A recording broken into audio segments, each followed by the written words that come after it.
મહાદેવ, હર હર મહાદેવ. બોલ ને તું ના બોલ. ભાઈઓ અમને શિવલિંગ મળેલું છે દરિયામાંથી, અમારી જાળમાં ફસાયેલું છે. હમણાં 10 લોકો અમે ઊંચા છે તો ઊંચકાતું નથી, પણ આ વસ્તુ પાણીમાં તળે છે પથ્થરનું શિવલિંગ, પથ્થરનું છે પણ પાણીમાં તળે છે. પણ બળ કાઢ્યા પછી અમારથી ઊંચકાતું નથી. 10 લોકો આને ઊંચકાવવા માટે પણ નથી ઊંચકાતું. આ શિવલિંગ છે મહાદેવનું, અન્ન ભગવાનના આકાર છે, જોઈ શકો છો.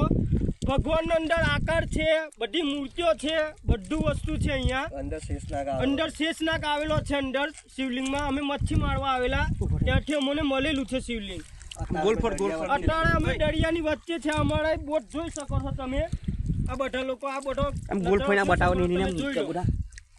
ધનકા તીરથ અખાતમાં મળેલું છે મંદિર. આ શિવલિંગ અમને તમે જોઈ શકો છો.